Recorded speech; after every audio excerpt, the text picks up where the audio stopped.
उत्तर प्रदेश विधानसभा budget सत्र के 8वें दिन मछली शहर की विधायक रागिनी सोनकर नाराज दिखी, जहां प्रश्न न पूछकर रागिनी सोनकर ने अपनी पीड़ा बताई। उन्होंने कहा है कि मेरे सवाल से मंत्री जी आहत हो जाते हैं, इसलिए मैं बहिष्कार करती हूं। आप ही देखिए उन्होंने 3 मिनट में क्या क्या कहा। जिस समय ट्रॉमा सेंटर की बात की गई इस सदन में, विपक्ष ने जब सवाल किया तो आदरणीय मंत्री जी के द्वारा कुछ ऐसे शब्दों का प्रयोग किया गया जो वास्तविकता में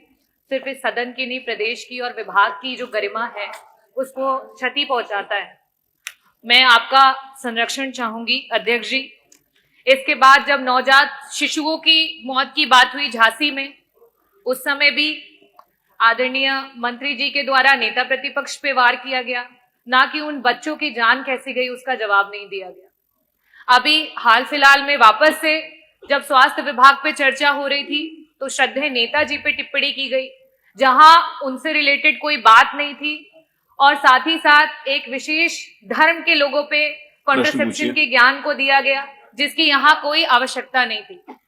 जब मेरे द्वारा इस सदन में मंत्री जी से प्रश्न पूछा गया है, कहीं ना कहीं मंत्री जी आहत हो जाते हैं या उस विभाग के या उस प्रश्न के जवाब उस अनुसार या उस अनुकूल नहीं रहते हैं कि मंत्री जी के द्वारा इस तरीके की क्रियाएं सामने आती हैं। तो अध्यक्ष जी, मैं आपके सामने और इस भरे सदन के सामने यही कहना चाहूंगी कि बार बार मंत्री जी के सवालों और चर्चाओं में ही पूरे विपक्ष को जो है वह में आना पड़ता है और इस वजह से मैं मंत्री जी के प्रश्नकाल का बहिष्कार करती हूं और वॉकआउट करती हूं।